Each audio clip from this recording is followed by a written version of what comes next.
ever experienced imposter syndrome? If so, don't worry, you're not alone. Today, I'm talking to Debbie Coffey, Vice President of Corporate Communications at New Avon, about how you can overcome the self-doubt and actually let it push you forward in your career. Throughout your journey in growing to the top of an organization, did you ever experience what is commonly known as imposter syndrome? Yes. I think I had imposter syndrome coming to talk about imposter syndrome today. My most vivid memory of this, it goes all the way back to 2006.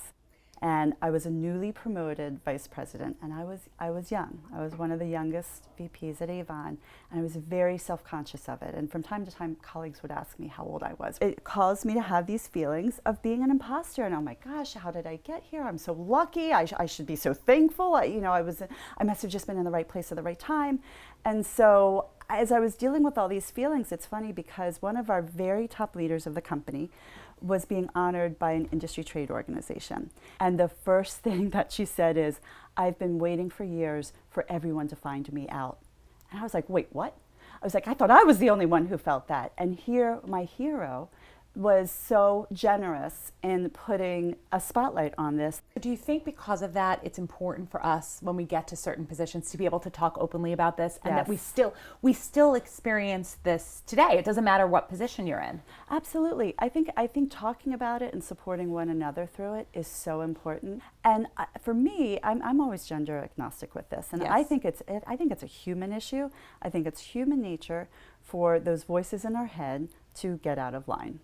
And so when you say, gosh, should we talk about it?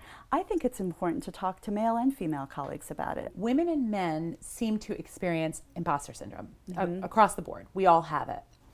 Men can push forward with a confidence that a lot of times for women that I see in my world are held back by. So it's not that they both experience it, and yet they handle it differently. Exactly. It's all about how you act on it. Exactly. And it's about how you give meaning to those voices in your head. And, for some, it's almost fuel. For Yes. some, they might show up and you might say, oh, there it is again.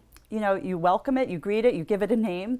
And then you tell yourself, you know what, good for you. It means you're uncomfortable. It means Yes. you're pushing yourself. It means Yes. you're challenging yourself. You're finding a growth opportunity here. What would you advise to those that maybe are struggling with imposter syndrome and feel at a loss for what to do? First of all, I think it's important to separate fact from fiction. And so I think when you get those feelings, it's about reminding yourself that you did earn your spot around that table, Yes. that you do have a right to be there. And kind of do a mental inventory of all those achievements that got you to that place. Because chances are, if you're in that room, you did something to earn it. Right. You didn't just magically appear there. No. Somebody somewhere thought that you could do this position and put you there. Absolutely. Someone believed in Yes. you, so you now need to believe in yourself. It is also important to know that you have a very deliberate choice to make if you want to believe those thoughts that are coming in your head. You don't have to accept those voices. You can recognize them, you can acknowledge them, but you don't have to accept them. And so I think it's really important to empower yourself that sometimes those voices in your head are nothing more than just a streaming thought along the screen. Sometimes what I like to do too is, when you're on your Mac and that little wheel gets spinning. Yes, the color wheel. The color wheel, Yes. That's so annoying. Yes. Sometimes that's how I picture my thoughts. They're thought errors.